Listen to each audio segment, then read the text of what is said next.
Oh, we're live, aren't we? We're live! Fantastic. Okay, hi everybody. I hope you can hear us all and that you're amazing and out there and being cool. This is what happens when Jules is in charge of the tech. It happens for me sometimes too, Jules. It happens to everyone. It's okay. Happens to everyone. So hello, I haven't found the pills for it yet. Hello. Please give us a thumbs up in chat if you can hear us and you can see us and you can see what's going on. Good looking people on screen. So yay. They can see I'm us. hearing us in stream, so it's very weird hearing double echo on delay, but yeah. Perfect. Yeah. Follow Fate of Isen, where it instantly makes you good looking. You know? So, kia ora and welcome to Fate of Isen Book 2, but not just Book 2, sweet old crossover with KiwiRPG or Kimu Whakatau o Aotearoa, tabletop role-playing from Aotearoa, New Zealand. We're very excited to do a crazy bunch of combined things this week.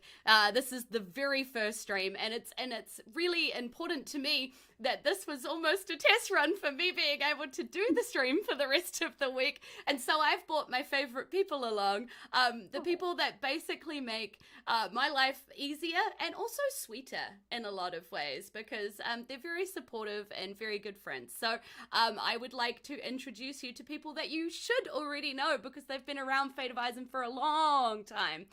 You have Samsara is below me. So Samsara has been doing our tech and teaching me things, and also always been around in the chat and being incredibly supportive. It has been a long-running Patreon, so you will have heard Samsara's name in the Patreon list for a long time, which is pretty incredible. And Samsara actually introduced me to the other person that you see on screen, and this is Amy. Amy Ward art for Twitch stream, and Samsara Dusty for Twitch stream. So Amy has come on board because Amy was a fantastic moderator in another thing that we all met in, which was the Yes and charity stream. And basically looked at me, felt sorry for me, very clearly didn't know what I was doing, and came along to fix it all. So that's my A team. I have my A team here with me tonight. And I'm very excited. So Amy and Sammy on screen as Haunted Sandwich has just aptly said. Ready to go. Always ready to go. Yeah. Mod swords in tow. Even though I'm pretty sure the other week we were going to have to moderate Samsara herself. So, but yes. Yeah, I need to be put in my place. Yeah. So we basically thought we would come along today because there's a lot of people out there that are trying to do their own Twitch streams and their own actual plays and their own all of these things. And it's actually kind of a struggle when you have no idea what you're doing. Like I very much didn't. And I got help from incredible people who also either knew or went away and learnt and then came back and taught us all. So we thought that we would share some of those like learnings with you all today, share what we do with you all today, really give you a behind the scenes tour of how this all works and how we put this together. So it's all the secrets. You're learning all the secrets. So, who wants to start by talking about what kind of technology we actually use in this place? Like, what do we, we're using different stuff today than we would normally use too. Yeah. We're a little bit different. So, the usual stream, because of course, the stream feeds a podcast, and at the moment we're using Discord because it's a great tool for building a little community and having a lot of fun. It gives a lot of tools, but what it doesn't give is a way to record the audio from each participant separately. So we use a different service for that, which is called Riverside. Other things have been used in the past, but Riverside's what we use now. And it gives me the lovely ability to sit in there as a producer and adjust all the volumes and watch all the action unfold and control the stream. for the stream itself, we use Streamlabs OBS. It's comfortable and familiar, and it has neat cloud storage features, which is very important because, as you may have gathered, we're all in different locations of New Zealand. And until we get new Wellyborn created and we can all be in the exact same place, we need a service that we can all access at the same time, simultaneously around the country. So, that was a big being thing. able to create the overlays, they get stored in the cloud. They can be pulled down to anyone's computer if they log in to run it. So it makes it easier. There's a little bit of setup afterwards. It's not perfect, but it makes things a lot easier. Then from there, it's just Twitch. We chuck that on top. Yep. Then a few other features from Streamlabs, such as the bots, which Amy controls. She is the robot overlord.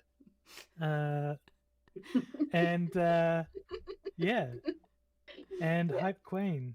I love that. It's totally always. Yeah. So you gathered Samsara is producing. So very much behind the scenes. And because of the way Twitch works, there's also a delay. So one of the reasons I work on the front side is because of that delay. So Samsara will be seeing things, and if Jules and Samsara are trying to pull up commands, you're going to get a random thing before they've even talked about it in stream. So I'm listening to it live, which means if there's a problem with sound or quality or the stream crashes, I can immediately ping and go, boom, technical issue on our side. They know to pause, fix, go into it. But also then, because I'm hearing it live with you, I can pull up the appropriate commands of people. For example, I can pull up Jules' command and bring up, when I get my little symbol, there it is. So that was the delay that I have for bringing up commands live. So this is another big thing I do as well, is I do all the commands of familiar interaction links, places to find all our amazing cast, and additional places that you should be checking out. So it saves me having to completely retype this information all the time. So basically Samsara is all the problems behind the scene, and I'm all the problems live. I don't like the way you phrased that. And that's what we're it's there just for. true. Like, if you're in chat and you start causing a problem, I will pull out my sword and I will ban you. It's just true. And that leaves me free to control the problem children on the screen that you're seeing, who are already causing me enough trouble without also having to worry about what's happening in chat, what's happening with the production quality. As you can imagine, it involves a lot of trust. We had to hand over logins to our various social medias, control over our presence on Twitch. It does mean that I would have only done this with somebody I trusted implicitly with something so important to us, and we were all on the same page. We had great chats. We knew what we wanted Fate of Isen to be. So we spent a lot of time making it better. And that hasn't stopped, right, guys? Yeah, no, every time after stream, we have a counselling session with Jules, essentially, which quite often can go until 2 or 3 a.m. in the morning if we're really, really bad. But we are really bad. But it's basically a downwind, a chat, and just hey, what didn't work tonight? What can we improve on? What do we want to do? So it can be a simple thing like we need to nudge and overlay 2 pixels over. Sometimes it's like everything went fantastic. Sometimes it's like, oh my freaking gosh. Sometimes they saw you at the beginning of the stream. It's like, the button wouldn't click to hide my camera. Sometimes it's, hey, I haven't thought about the fact that the starter music isn't going to play with my overlay until right before we go live, and then you just saw what happened. When Samsara does it, it's all beautifully linked, and you get the beautiful Fate of Isen music before you see our faces. I haven't got those skills. I will learn. We will fix that afterwards. Yeah, at 2 in the morning after the it'll be fine. Yeah, it's fine. Yeah, but as you can see, there is a lot of moving parts. It's not just a press button go live, which you can do for a basic Twitch stream. You absolutely can. There is nothing wrong with just pressing a button and going live. But I think one of the reasons why Jules has been so trusting of us and bringing us on is both Samsara and I have a level of quality in everything that we want to do. And so when we were talking about what we wanted to produce, it was coming in and being like, we're noticing this is not the quality that we know Fate of Isen to be. So let's do this. Let's create new overlays. Let's get better sound linking. Let's get those automations in. Let's get a slideshow. Let's get better chat. And it was just, what can we offer to put in as much love as we have for the podcast? Even though I am a new Fatey, I am still a Fatey. It's true. And chat too, if you have any questions for us as to what happens behind the scenes of Fate of Isen, not just like production tech wise, but like any questions that you have, please put them in the chat. We're doing a really serious Q&A here, where you can just ask us whatever you like, and we'll tell you, I guess. There's lots of really funny little fun facts. So I can give you your first fun fact, which I absolutely love. Please do. So with the overlay, which is something I created in Photoshop, a lot of the time when we create overlays, we need like specific sizes of pixels so certain things fit in. Samsara and I have a running joke of, what size do I make this? Everything ends in a 69. The little name logos for every player on stream is 269. The boxes, 569. The pins, 69. So fun little fact, everything you see on screen is a multiple of 69 if possible. There's a couple of exceptions, but most things is some form of 69. It's just a really good number. And I love it. It's very good. It also means when you're going to do things like take the overlay assets and put it into our streaming software, Samsara knows what size to make it because it's something 69. So I just have to remember that first number of, these are meant to be 269. Yep. Yeah. Pretty handy, really, when we're making it. So it's very efficient. So, is there a better number? No. No, not really. So normally, we would have these cute little frames and these cute little number plates, but obviously I was hurrying this one because I was busy trying to do technology and also trying to still contact people about the entire week of amazingness that we have in front of you. I'm really excited about some of the people we're bringing on, which would be very cool. Yeah. Hey, Erica, I see you in there. Hey. Had a delightful time playing D12 Go with Erica on Saturday. Oh, it nice. was yesterday. Yeah. We do play a lot of games together. That's actually something that is a behind the scenes secret of the Fate of Isen Discord. There's a lot more games going on than I'm involved in, and sometimes I get real jealous. You're always invited. Yeah. Just get up at 5 a.m. on a Sunday. Yeah, just casually get up. Just casually, Yeah. Our Faties, as we affectionately have named them, are amazing at making friends with each other and running games. I believe there's games of Candlekeep going on. There's some other module as well, isn't there? Yeah. Like another. Right. Candlekeep's on Saturday night. The Acquisitions Incorporated's on Friday. Yeah. Tomb of Annihilation is on Sunday morning. There's another one before that, but I got told off for suggesting I get up at like 2 a.m. and play D&D from 2 a.m. until 7 a.m. And you might be asking why so early?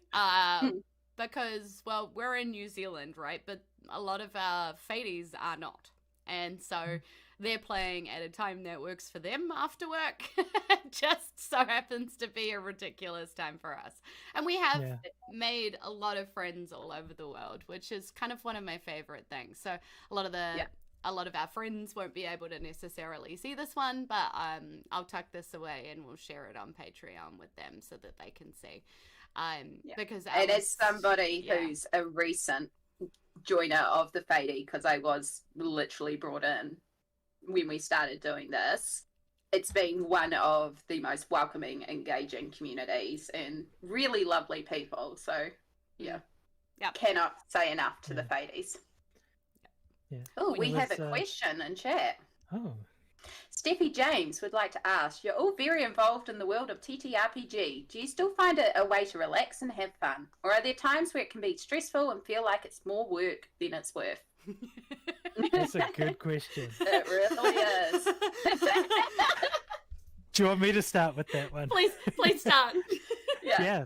I have a very busy role-playing schedule each fortnight. It's on a fortnightly cycle. I have just recently, and it is part because of stress and part because I want to move more of my focus to online gaming and content.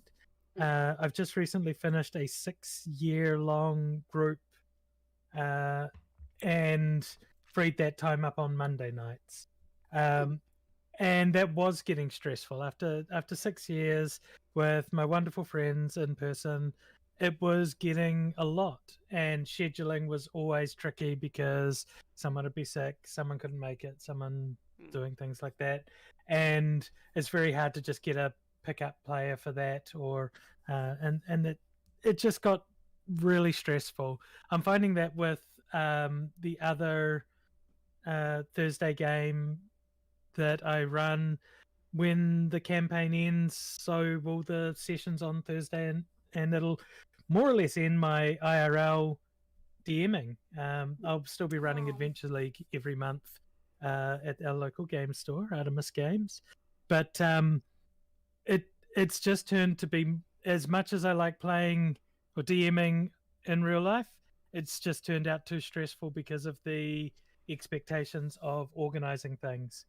Yeah. Online, however, people seem to turn up, especially at weird times. And also, I don't have the same... People aren't afraid of the reputation I have locally, I think, which is about a year and a bit ago, I spent a lot of time and money building a ridiculous garage with a stupid amazing. amount of gaming stuff. It's It's cool. a bit of a mecca. But I think that might intimidate some people and newer DMs, and I find more DMs willing to run games for me because they don't know about that right now. Good thing you haven't just told the internet. Well, I mean, most of them know now. Yeah. And I'm telling them, you don't have to be intimidated. I built that place because I didn't know who I was at the time, and buying things made me keep buying more things. I was gonna say. But so there is some stress around it, but I play in at least 3 games a week each week, different games in each fortnight. I do love DMing, but there's something special about getting to be a player and build a character and just find out what's wrong with me in that aspect of my life, because it's just therapy. It is therapy. It really is. Yeah. Yeah. There's seldom a time that I don't look forward to role playing though. Yeah. So yeah. There is, for me, it is still a way to relax and have fun, but there's 2 different aspects of it. So again, I also play in at least 4 campaigns a week, or DM. I have actually had to withdraw from a number of things, including a children's D&D program. However, I am happy that I have 15 new teenage DMs that I've created in New Plymouth. So, feel proud of that. But it's in good hands now. It's going well, apparently. For me personally, I have a number of campaigns that I run, and I really enjoy running it as the DM. I enjoy the world building, but for me as well, DMing, all my games are, even if I'm using a pre-written module, are set in my homebrew world. And my homebrew world was a way to connect my safety world that I created when I was going through a lot of mental health struggles. And it's a place that I created in my brain, and by taking that place and moving it to the real world, it was a way for me to open up and connect with people when I did not know how to connect with people. So it's a wonderful powerful tool that really helped me on my mental health journey, and I really am passionate about the mental health benefits of role play. And I will link you so many scientific studies about it. I did part of my bachelor's degree of psychology about it, because there is real power in tabletop roleplay games and therapy. But on the offhand of that, because it is based in my homebrew world, when I have days that are struggles, and we all still have them, it is still something I battle with, and I am open about it, I do have to close down that world, because I can't let people into my safety world when I need to look after myself. So for me personally, it's still fun, but there is also that stress. But luckily, I have brought together amazing players who understand not only that if they're having issues and they know that they can't connect with their player character for one reason or another, they also know that I fully understand, and I can also just put to them, I can't let anyone in my world today, and they fully understand as well. And I think that's the biggest key, is that understanding of a group and having that discussion before you start, because DM burnout is such a big problem. And for players who have never been the DM and don't understand the work that goes into it, because for a 4-hour game, we're probably putting in at least 4 hours of prep, if not more. And if it's a stream or a podcast or a complete world building exercise, it's more like 12 to 20 hours. Like, yeah. So love your DMs. Yeah. And shout out to your players in your Wednesday games. They are amazing. Yeah. I listen in to the games. So much fun. Yeah. There's some of the funniest, quirkiest, character driven role playing moments. It's a really good group when you know you can literally set a scene and then just sit back for 45 minutes as they will role play the fudge out of that scene. And you don't have to do a damn thing. Yeah, exactly. Shout out to Ryder. Ryder's one of my players. So nice. Yeah. So for me, do I still find TTRPG a good way to relax and have fun? Always.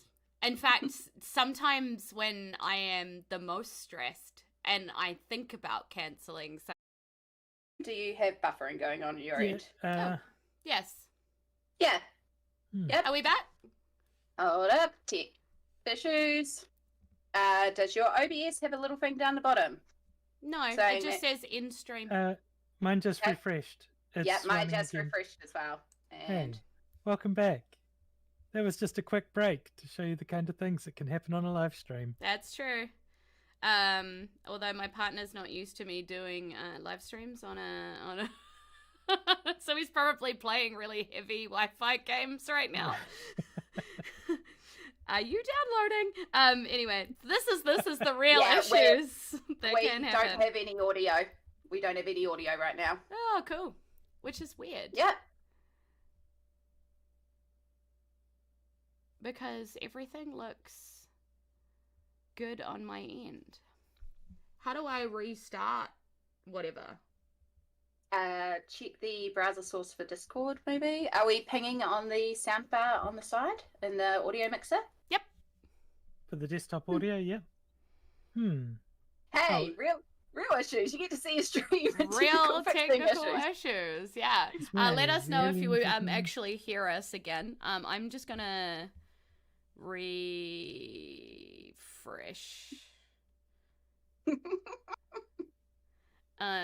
my video connection, maybe. I don't know. Let's think about it. Your audio is coming off your desktop. If it's not picking up that audio, but why would it have changed? It did glitch. Yeah. It did a weird.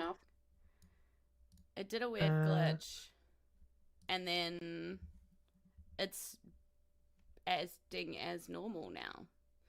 I'm wondering if it changed your default audio source on there, but I'm not sure. Hey, look, you know what I can do? Yeah? I can share my screen, because I don't really care if everybody else sees that as we go live, hey, that's because a good idea, this is technology fixing. So you can see my little sound bars bouncing. So look at them go. So we're not getting audio out. Try clicking on... No, because it is picking us up. That's the problem. It's And the it's not... output. So check the settings to check that the... Yeah. There we go. Oh. Are those Samsara? Yeah. It's sounding so weird. We sound like chipmunks. Is it catching up? I think it is. We sound like chipmunks. Oh my god.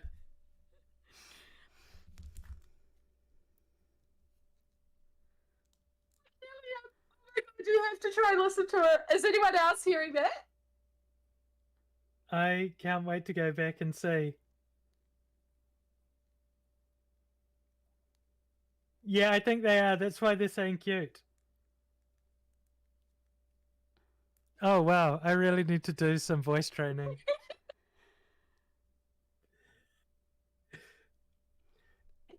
Sorry, I don't mean to keep growing up laughing. It's just so funny because I'm hearing Right. the I'm gonna- comparison. Stop watching the stream now and see how that goes. Okay, so chipmunks or helium, apparently. Yeah. Okay. Yeah. So more and deeper, and then it should. I'm getting warm, guys. Yeah. Because technology freaks me out and it makes me sweat. So I've just So apparently that's- I'm stripping now on stream, but that's cool. Is that where this is going? Yeah. So- Why am I crying? That's just my streams. So I still have no idea if you can hear us normally, crowd, but this is apparently what my computer's doing right now. Yeah.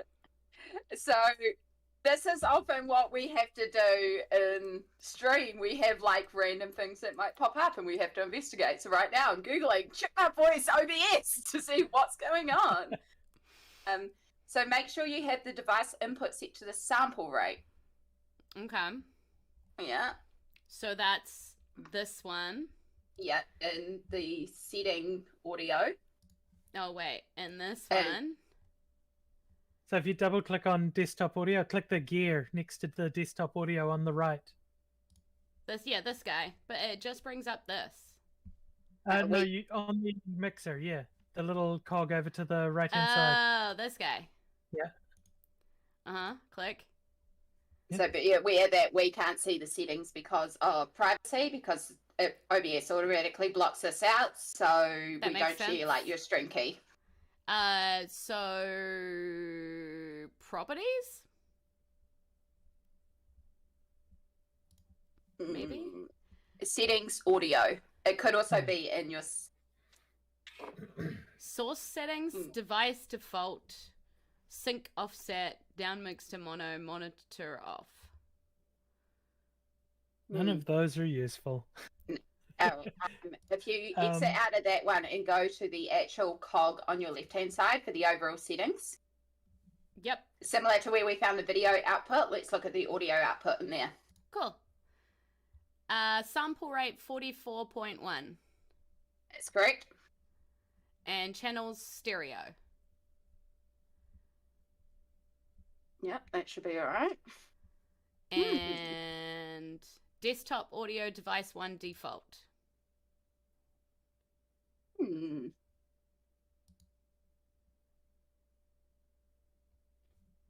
How bizarre. Hey, it's a good thing it's happening with us here. Congratulations, you're getting to see true streaming technical issues, things that pop up. This is perfect for what this stream Yeah. is about. Genuinely. I need to know how to recreate this. I don't know how to recreate it because it just kind of glitched out and now it's chipmunks apparently. Yeah. The only thing I can suggest is we do a in-stream go live, because it would, you know, any chance of creating a lag of 6.9 seconds we can. I mean, we could definitely try. Are we still chipmunking? We're still chipmunking. Yeah. I can't wait for you all to hear the actual recording of this. It's hilarious. Because I've got no monitor, so I can't hear anything. So you could, if you go back to the mixer settings, and you go to desktop audio, there is you've currently got it your monitor off.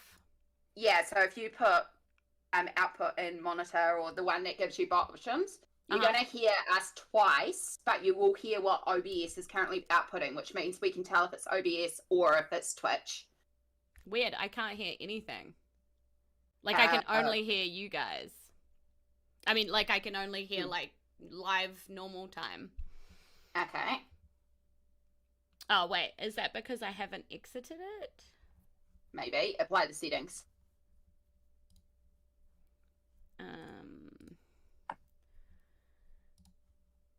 I can definitely still hear the chipmunks because I'm hearing us live and hearing the stream.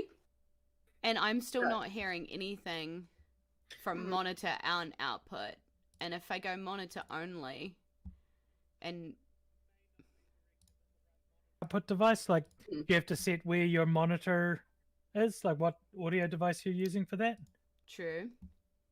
And it may be set to not your desktop audio, which would create an awful feedback loop. Yeah. So it's probably lucky that it's not happening. Yeah, because it would be my speakers. So my speakers from Discord are cutting it off from being able to hear it, I think. There we go. Yeah. Yeah. I mean, the one true tech tip that every tech person will tell you is turn it off and turn it on again. Okay. Yeah. So hang out in the chat. Apparently We'll be one of right the back. people can't hear the chipmunks. Yeah. So Oh. that's weird. What if it's just if the browser was there for the glitch? Maybe. Let me try refreshing it. That's always a good chance too. Although I Refresh did your refresh browser. it. I did refresh it a couple of times. Oh, so weird. Are you just playing with us, Steffi James? No, it is. Hold up. Keep talking. Keep talking. Oh, hello. My name is Jules, and I am the DM of Fate of Isen Book 2. Can I sound like a chipmunk to really We're throw back you to off? normal. Right. Anyone with chipmunk, refresh. Yep, turn it Yeah. on and off again There for we the go. win. Yep. Simple tech issue solved. Look, we've We're gonna have to figure that out. That was really cool. Like, that's a really cool glitch. oh dear. Terrible. All right, but very fun. Okay, what were we talking about? We had a question. Oh yeah, so all the things that I do on my spare time are usually TTRPG related.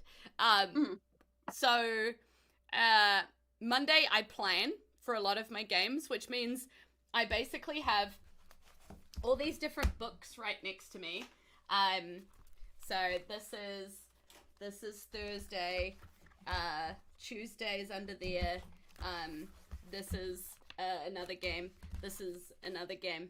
And this is Fate of Isen because they get the shiny book. So I usually plan on a Monday, and that involves like making notes. Sometimes I don't have them right now because I'm all packed for WellyCon last weekend, but they'll involve pulling out monster cards so that my monsters are handy and all of those kind of prep work stuff. Doing some work on what I need to have on my spreadsheet. I have a Google spreadsheet, which is the spreadsheet of everything, which is like got all of my Isen stuff on it, but I also have the same for every other game that I run. Some people run like a proper world building app. I've always found Excel spreadsheet to be my friend. So pretty much everything's in there. I have a spreadsheet for every game and different tabs for different information, and that's kind of how I capture everything. So I'll fill out my spreadsheet, write some notes in my book, get planning on a Monday. Tuesday is a quest book game day after work, because I actually have a full-time job. I'm actually a human resources manager for Capital City Motors in Wellington. So I'm an HR manager for a dealership, a vehicle dealership. That's right. In my full-time job, which is a very weird thing to kind of cross with TTRPG, but you know, it works. And then, so Tuesday is a quest book game, which starts at 7:30 and has been going now for about 2.5 years, and is nearly about to end. We've been running Ghosts of Saltmarsh, which has been pretty cool. Wednesday is either Fate of Isen live stream or Fate of Isen more prep, because Fate of Isen just requires more prep. There's more conversations with people, like players, that need to happen. More things about entertainment I need to think about. I'm usually running around doing Discord chats at that point, just thinking about what comes next. And then there's Thursday, Ghosts of Saltmarsh game with Questbook. Again, a different group on Thursday, but about the same level of the book. Again, they've been working with me for about 2.5 years. And they're both near the end of the campaigns. We're very excited. We're finally going to finish a module. Give me a holler in chat if you have ever finished a campaign module all the way through to the end, because it is a big achievement. So let me know if you have. Yeah, see, that's impressive. Yep. And then Friday and Saturday night is usually reserved for games with friends or seeing friends in real life. Saturdays and Sundays are usually booked solid with games as well. Sometimes I run games at other places like BD&D or the Welsh Dragon. So B, I work with just as me working with B. The Welsh Dragon is me working as a Questbook DM, bookable for that event, and sometimes I do all sorts of versions of that. Sunday, I finally get to play my first game of the week, so I get all the way to Sunday before I've played in a game, and I actually play a game of Pathfinder First Edition. We're playing... Sneak peek this morning. We're playing through the Wrath of the Righteous module, which is an incredible module. We're on book 3, and it's going to take us a couple of years to get this done, so... but it's very exciting. We've been playing with a bunch of friends over in Seattle for a long time. They actually used to have a podcast called Wheel or Woe. And if you've ever been wanting to learn more about Pathfinder, they're not active anymore. They died with COVID, sadly. Not the players, they're still alive, but the podcast died with COVID. Because they couldn't get together at a table anymore. And as we know, it was awfully hard to get together at a table for those times. So they just didn't want a podcast if they couldn't be around a table together. So the podcast just never really ended. Or it just suddenly ended, but it never really ended properly. But it is an amazing vision of what Pathfinder can be. So definitely check that out. But I play with them on a Sunday, and then at the moment it's on pause because my Sunday Questbook group also play Ultimate Frisbee and a whole bunch of other games.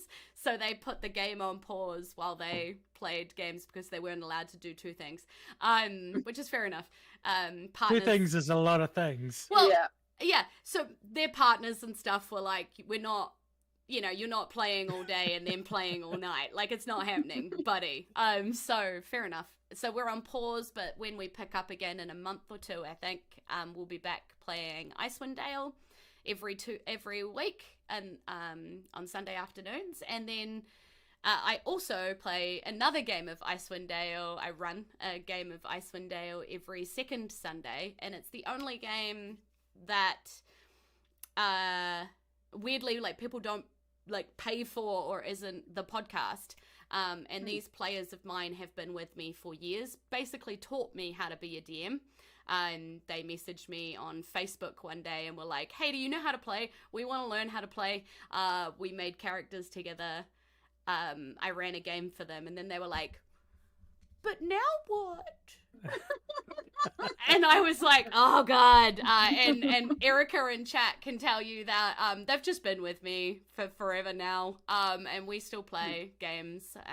And they're kind of like an amazing, amazing crowd. And I'm very lucky to have them. So we keep playing. But then there's also WellyCon events, like massive convention events that I'm working on in the background. Things like the Yes and charity stream, which I'm working on in the background. Narrative overseer for that, and a player. Yeah, so there's so many projects and so many things that my life is incredibly full of TTRPG, like incredibly full.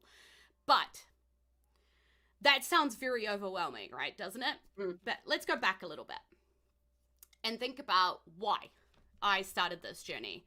I was very depressed. I didn't really have any friends, and I didn't really know what I was doing with my life. And my mum had recently died. I was recently divorced, and I'd actually had a pretty bad miscarriage.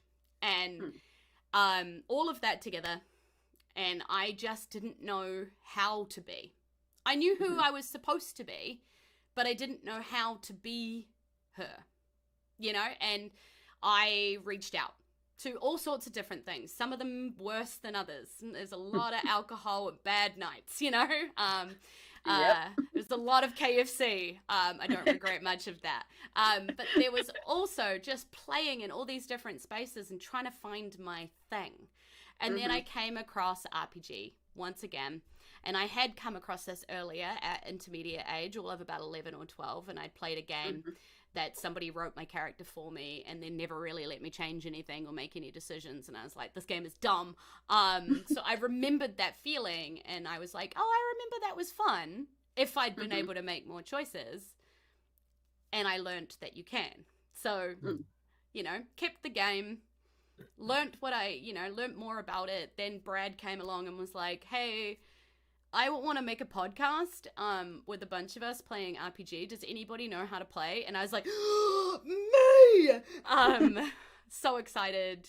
Brad and I got together. We ran some games. We were playing some games and stuff before we decided to podcast. We were just having an absolute blast, and we thought it was so good we wanted to just share it with the world. And that's kind of how all of this came to be, because through Fate of Isen, I got approached by all these different people who were like, hey, you're a girl who plays D&D. You're like a fucking diamond in the rough or something. And I'm like, I'm not. There's heaps of us, but whatever. And I got approached for all of these incredible projects. Now, given the opportunities that are just crazy, my name is going to be in the playtest of one of the Monster of the Week new playbooks because I got to playtest it, you know.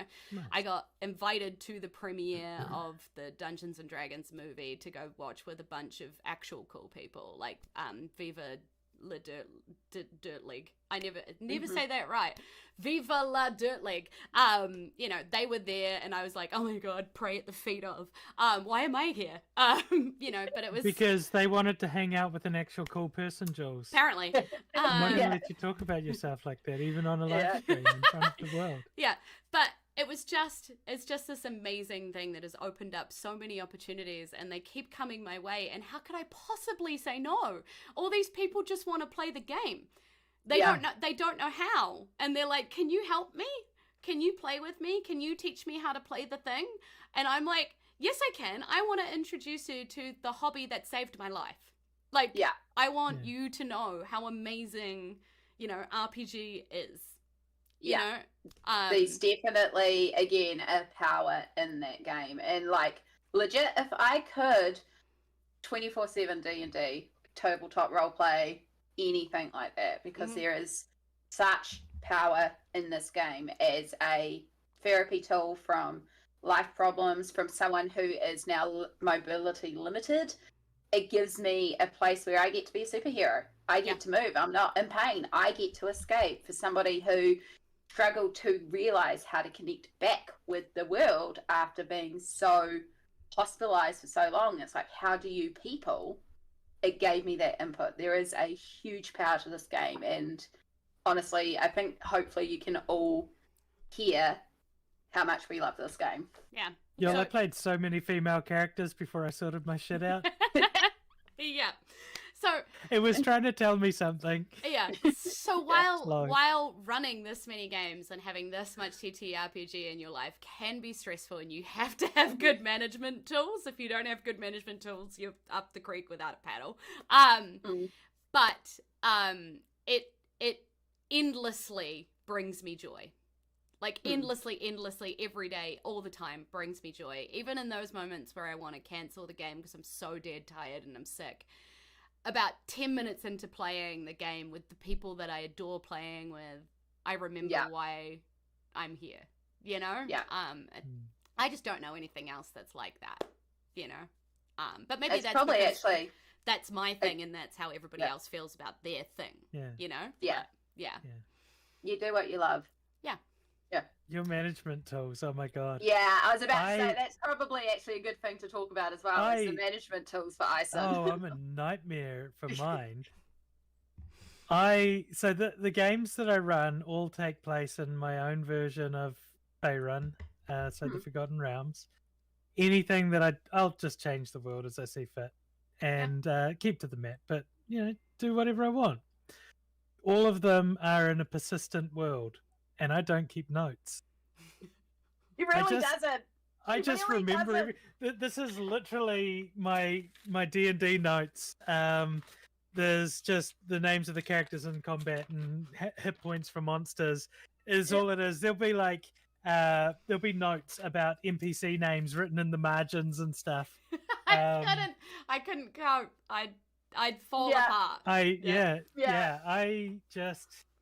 have literally played with Samsara's games, and I'm just like, how do you just turn up to the table with nothing? Yeah. But I don't use a DM screen. I'll have the book sitting on the side. I just shove it in there and just make up the rest. It's all good. Yeah. I think that's also partially the difference, though, between a home game and something like a stream or a professional game, because my home games, there's a little bit of casualness in there. I'm probably the midpoint between the two of us. I have a Google Excel spreadsheet. I am slowly transferring my stuff to that because I keep losing my pieces of paper.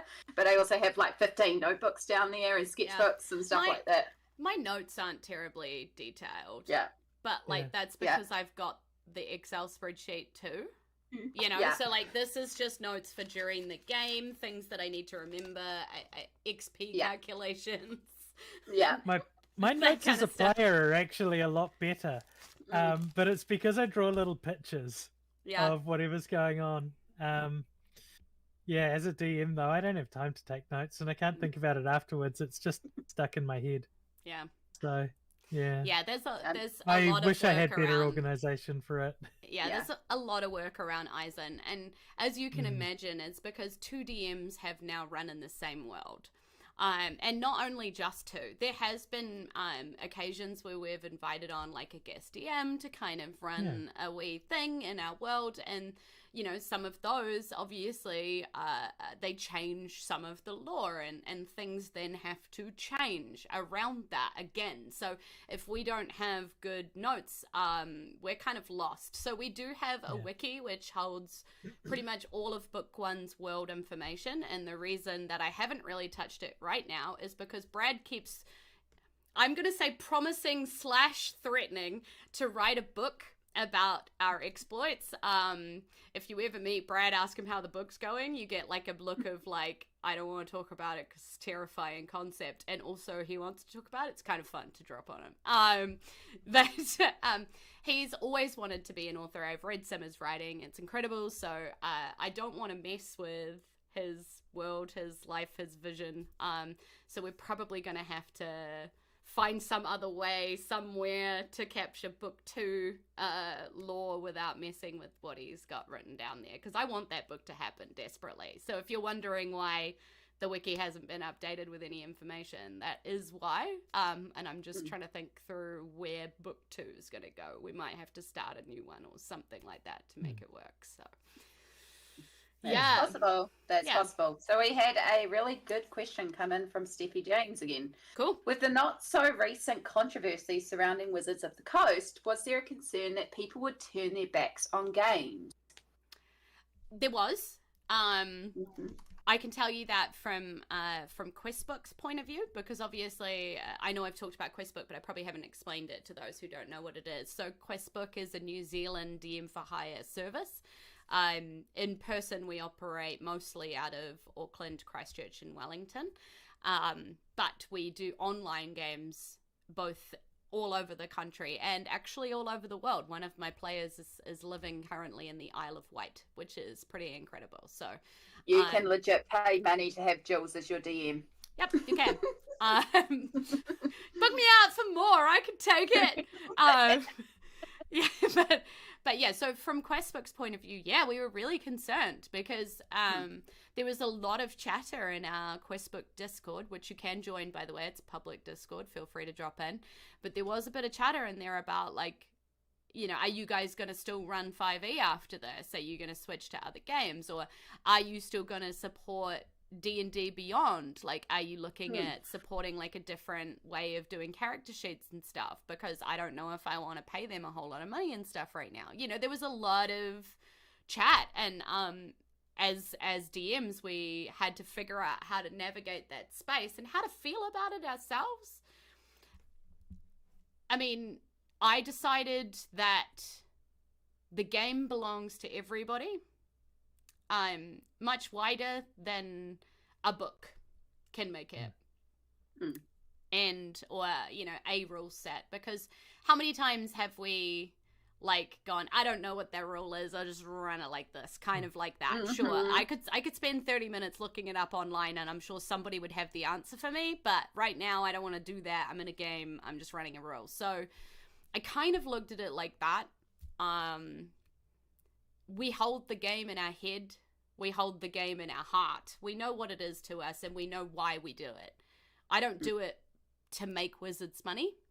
I do it because it brings me and my players so much joy. So I kind of said as much to my players, but I was like, I support your choices. I support what you want to do. However you want to play this, well, if you want to go to, you know, written pieces of paper character sheets because you don't want to use D&D Beyond anymore, I respect you, and I will do that. Yeah. What, did you guys get affected by it much? Little bit, but not too much. So of course I have my main campaigns, which are D&D, but it's the same thing as well. While I may be using a pre-written Wizards of the Coast module, it has been translated into my homebrew world. For example, I run Strixhaven, and anyone who runs Strixhaven knows how much of a shell that setting is. It is, and so we've been playing for almost a year, and they've only just made it to like week 4 of school because of how much homebrew I put into there.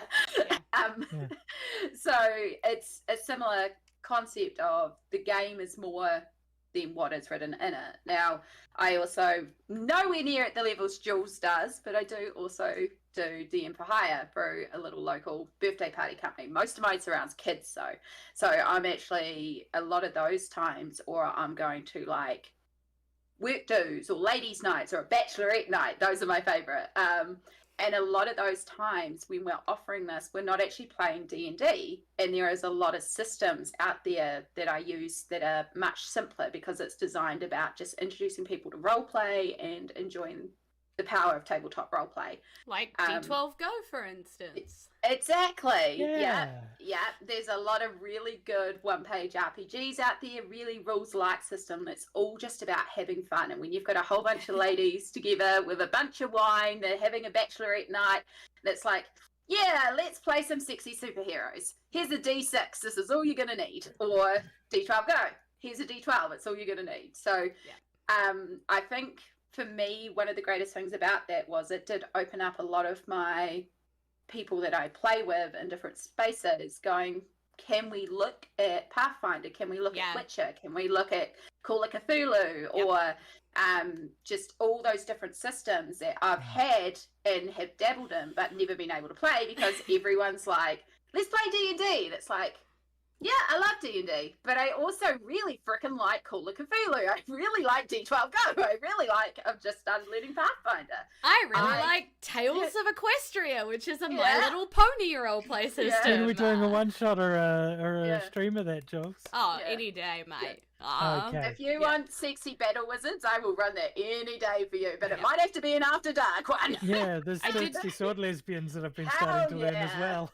I tried to buy that. It sold out at BD&D. I was very upset. I got the digital one on the Rainbow Bundle that went up nice. a month or so ago. Good Yeah. Yeah, so I guess the main thing that came out of the controversy was people wanting to try other games, which really doesn't hurt, right? That was really the big thing for me as well, and it goes back to that DM burnout.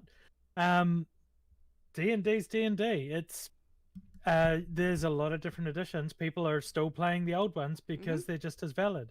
For me, it's very fantasy based, and you can try and reskin it, but it feels like D&D. I wanted different experiences from role playing. D12 goes great. It's very flexible. I ran the 2D20 system, and I loved that because I rolled 4 dice, got 3 ones, but in 2D20, that's crits. Yeah. Ones are for me. It's great. The Cyberpunk rules, I ran that for a one shot, and it was fantastic. And getting to try these other systems with different mechanics feels fresh. Yeah. And it allows you to tell different stories, which is what I really want when I'm running these games. Is I just want to tell a story, and there are mechanics for resolving conflict. That's it. Yeah. Something Yeah. I'll tack on to the end of this, and something which you should definitely put into your calendars if you don't already have, or in there, June 24th, lock it in as your calendar for free RPG day. Yeah. Yes. Yeah. So hopefully your local gaming store has already ordered their free RPG bundle. If they haven't, go harass them until they do. It looks scary because they have to buy I think it's $200 worth of gear in order to get it, but there is so much content in there, and the ability to bring people into the store to talk about the different games. I can tell you that a local gaming store that I know tripled what they would normally do on that day, just from running free RPG day, because they had all of these things to give away for free. Now, it feels silly to buy this to give it away for free, but our local gaming store, BD&D, last year got me in, and a few of us other DMs in, and because it was free RPG day, we didn't charge. We were just like, cool, can I pick the game that I get to run, so I get to pick a cool other system, and can I volunteer for how many hours or whatever I want to do. So that's what we did. I volunteered for 8 hours because I'm ridiculous, and I picked 3 different systems that I wanted to run, and I came out with all of this content on all of these different games like Cyberpunk and Starfinder. I got a copy of Familiar Problem, which is the one Marisha Ray wrote. Good. Yeah. All of these different things. It's really, really, really worth harassing your game stores if they don't already have it, or if you don't have a game store, your local library may have a D&D program, and hit them up, because that's what I did here until we got a game store, which I have to actually go and talk to and say, hey, you're doing KiwiRPG free RPG week. Had that at our game store here at Artemis Games, and we had extra leftovers that I sent over to New Plymouth for the library kids. Yeah. And they are so happy. They were so happy with the Transformers one. That was a big hit.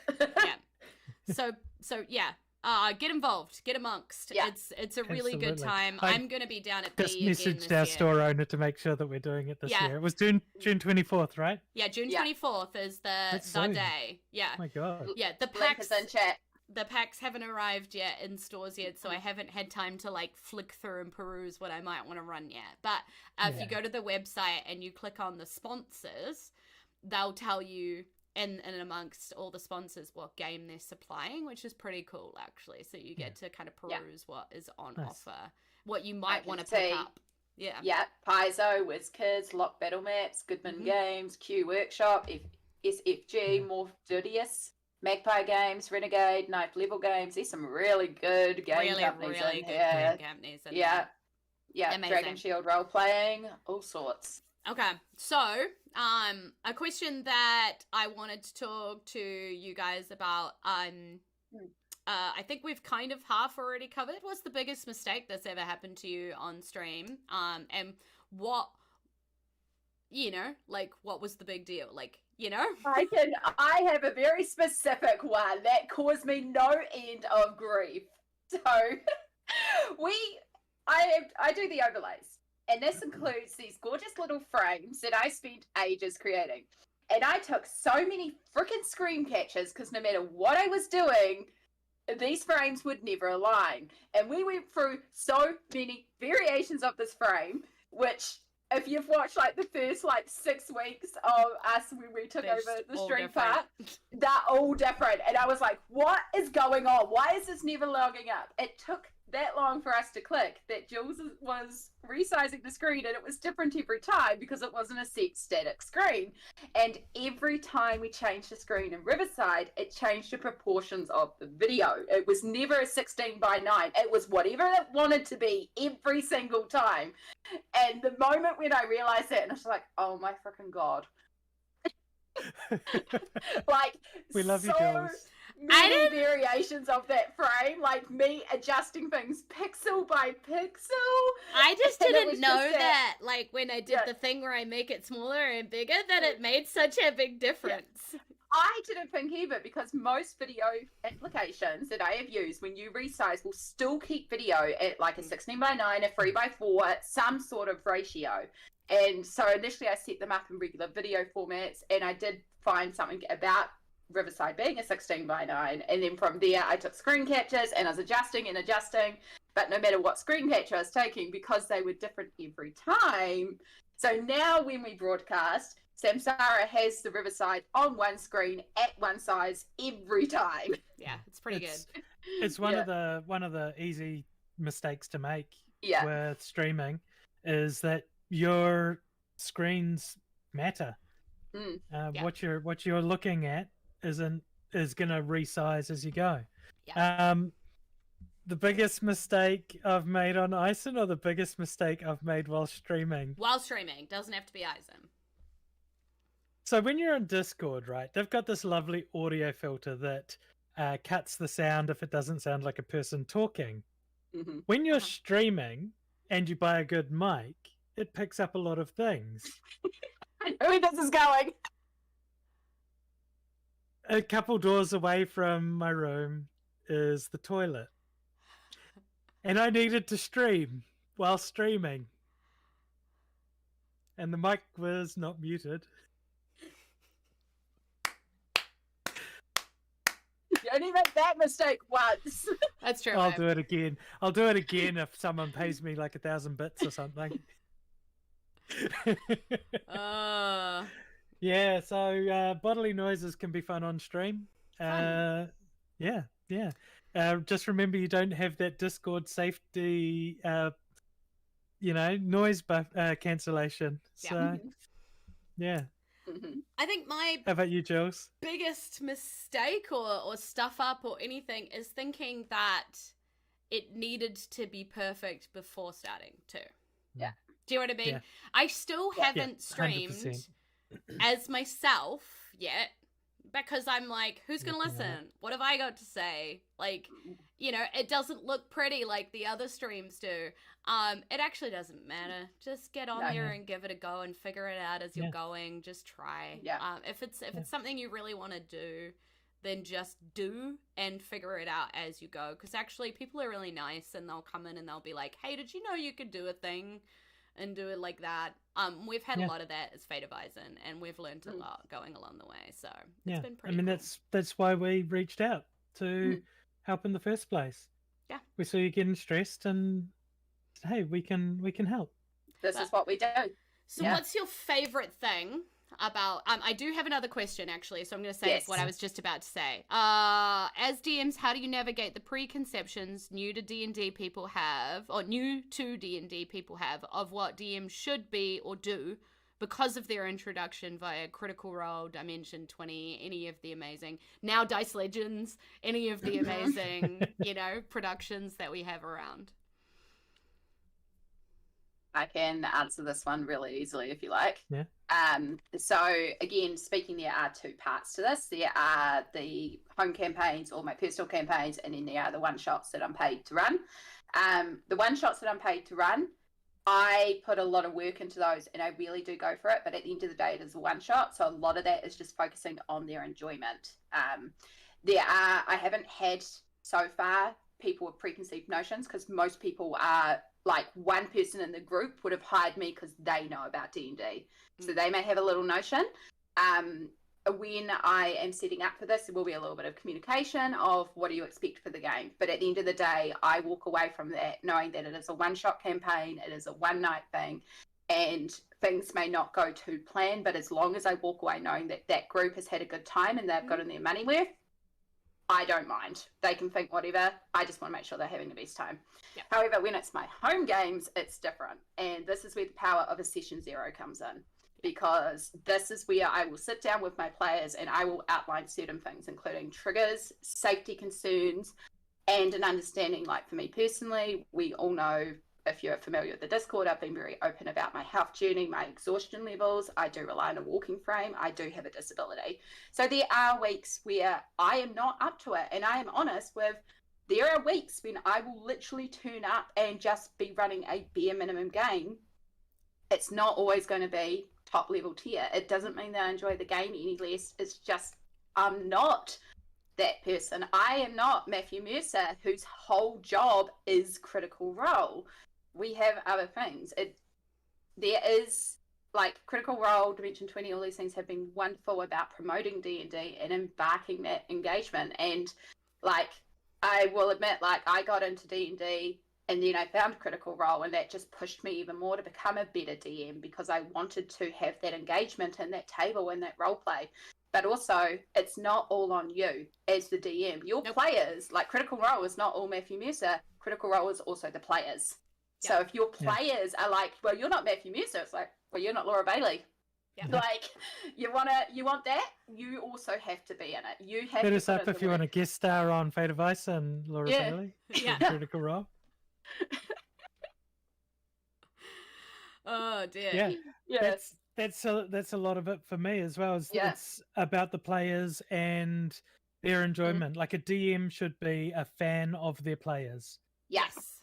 You should be cheering them on at all points. You do have to run the monsters, and you might have to try and kill them, but you shouldn't be trying to kill them. Yeah, the monsters are doing that. It's you not should be player versus DM. It is a group telling a story together. And that's what you got to pick up on, is the player's mood. Some players want to have more character driven bits. Some players want to just play a strategic battle game. And when you get them mixed at a table, it can be hard to gel. When you get people who can gel between it, they can help bring those two worlds together. And it's about listening to the game your players want and making sure they're enjoying it. And then you find your enjoyment in that you've been able to take all these people and their different flavors and come up with something that is edible. Yeah, and it's actually true from the other side too, right? So when Questbook approached me to be a DM who gets paid to run games, I was like, I'm not good enough for that. Like, why are they asking me? Because, like, they're like paid actors and voice actors and all these different things, and like, what do I have that could possibly keep up with that? But what you learn is you've actually got a lot to offer. It's different stuff, but that's fine. Exactly. And if you really want to learn more about what they do, then you learn and you copy voices so you can do different things, and you just learn how to do these stupid, other things if they're important to you. But honestly, it also happens that way. But also, in saying that, at working at Questbook, the people who haven't met you yet are like, no, we're expecting this kind of game. Oh, we only get this, Yeah, you only pay $25, mofo. I've planned the crap out of this game, and I'm working really hard for you. So it's kind of both ways. Yeah. If you're nervous about running as well, run for kids, because oh my god, I love Kid D&D. Kid D&D is where it's at, because the amount of weirdness that comes up, and it's also a really great way to practice improvisation. If you feel uncomfortable, the amount of weirdness kids will throw at you, and there's no expectations because they don't watch Critical Role. Or run for your friends when they're drunk and they're being a-holes. I tried to run a pirate game for my friends. They caused a mutiny on their own ship, which I don't even know how you do, and then basically ended up sinking it with their own cannons. Like, you can't... Anyway. Mic drop, we're out. Yeah. Oh my gosh. Okay, so thank you so much, for coming up with all these questions, especially Steffi James, because it's mostly been you. I really appreciate that. I have one that I've been saving for the end of the stream where selfishly I wanted to ask, what's been your favorite thing about being involved with Fate of Isen so far? Just one thing. You can list some of your favorite highlights if you like. Yeah. I think for me, conveniently, a photo of you guys at the live show is on stream right now. Not me, because I was busy selling merchandise. You really were. Yeah. I think for me, it is. So I kind of met Jules and Samsara for a Yes and in 2021 when I first joined, I didn't know anybody, I didn't interact, but I just knew of Jules from podcasts and was like, this is a really awesome person, I'm intimidated. And then I got to meet Samsara and I was like, oh my god, she's awesome. And then in 2022 I got to connect a lot more with Samsara, which in turn Samsara was like, hey, you're awesome at streaming, let's bring you in and introduce you to Jules. And then from there it's like I've gotten to meet all these amazing Fadies who then reach out from there and go, hey, I'm looking at streaming, can you help me? And it's like, yeah, of course, this is what I do. I want to do this. And then like full circle, Yes and coming back and saying, can you come and be our head of mods?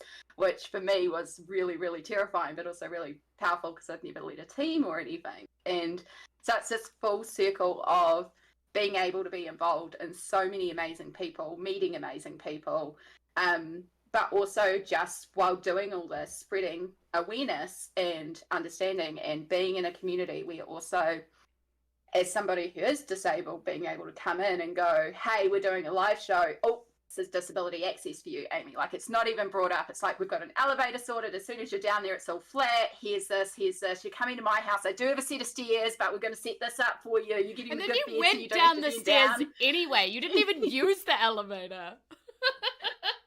Yeah, so it's just that it's an amazing community, amazing people, but also amazing support individually, which also makes me feel a lot like, for somebody who for 15 years has struggled with their mental health and also their self-worth, to come in and be like, you're amazing, come do this. It's like, oh, okay, I'm kind of cool at this.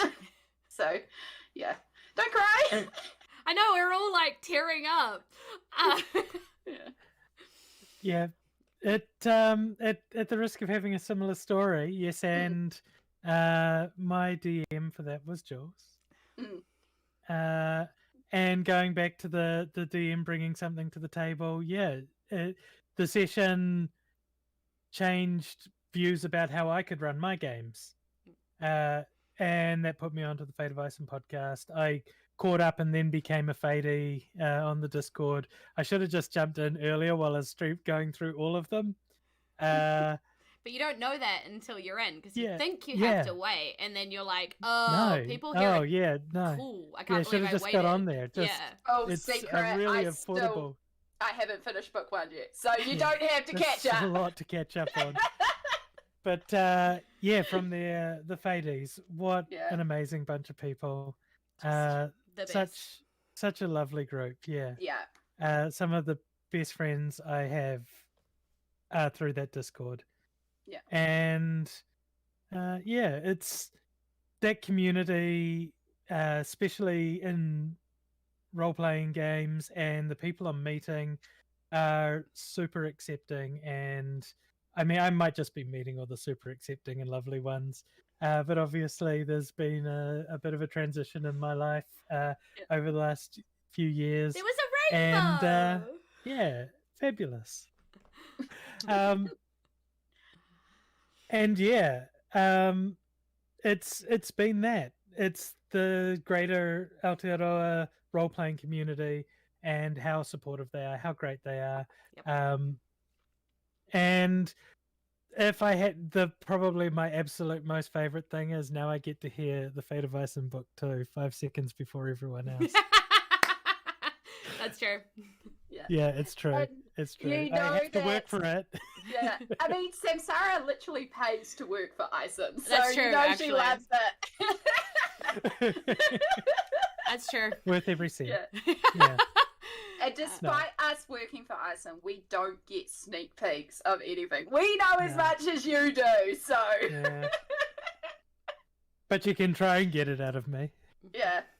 we'll just make up stuff and be like, yep, this is totally canonical. We know all the secrets.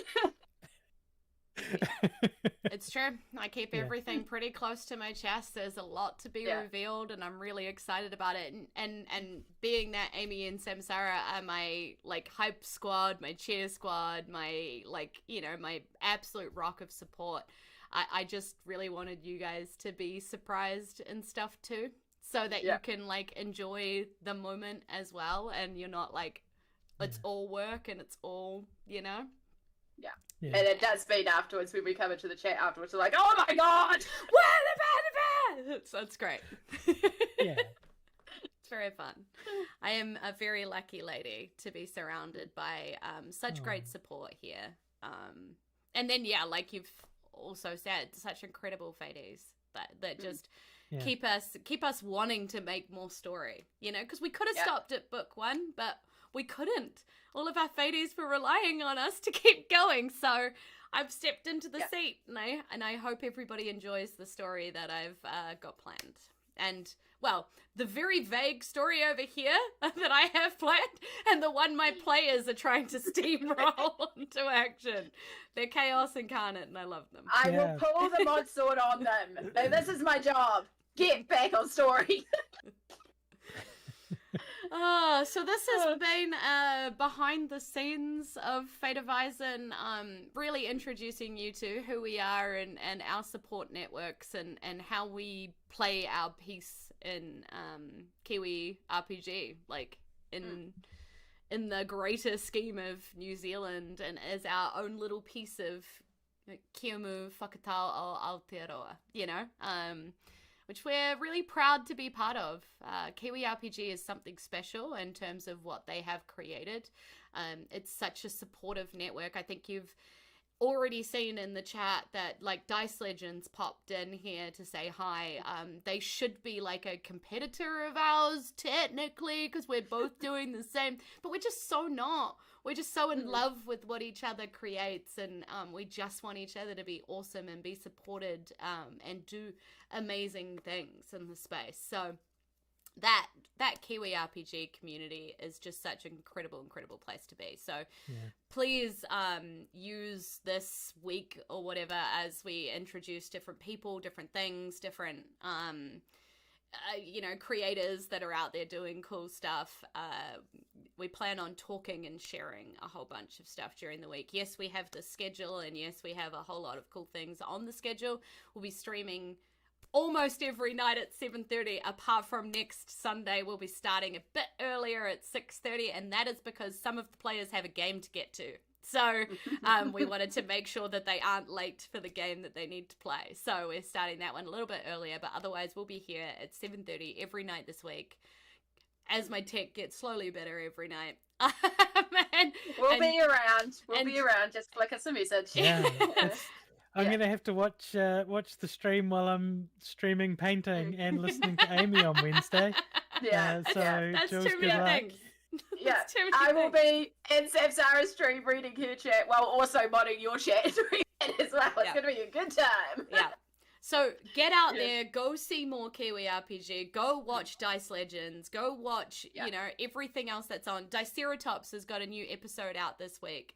Who else has got all sorts of stuff? Getting Dicey, I think, was on stream already as well. Yeah. but yes. Samsara has a bunch of stuff this week. Samsara has a bunch of stuff this week. Yeah, I'm running D12 Go because Brad's been busy and on holiday. So I said, I'll run some stuff. We're starting the new module, Swords and Stuff, next Saturday at 10 a.m. It's probably going to take a couple sessions, so you should just subscribe to me and click the bell for notifications and come and watch me play video games the rest of the week. Yeah. So just get out there, support Kiwi creators doing awesome things in RPG spaces. Open your eyes to new things that you didn't even know existed. Visit the website, find a new friend. That's really what this week is all about. So I'm really looking forward to the rest of the week. And thank you so much, Amy and Samsara, for joining me on screen instead of behind screen like you usually are. on Fate of Isen particularly, I mean. Not all heroes are on screen, so... Yeah. And honestly, being in the wings is a lot more fun sometimes because you get to go, beep, beep, beep, beep, beep, beep, beep, and not worry about it being on stream. That's true. That's true. I hope you've enjoyed what we were talking about here today, learned something, had some fun, met some people in the chat, found some new friends. Love you guys so much for joining us tonight on our very unusual, not normal night. And with that, I just want to say a big aroha nui, ka kite ano, and bye. I will Bye. see I you feel like again I should be soon. ending the stream now. Yeah, right. I know. Where's our stream button? Bye. Bye. Oh, that's the end of the episode. That's the end of the The end of the episode. episode.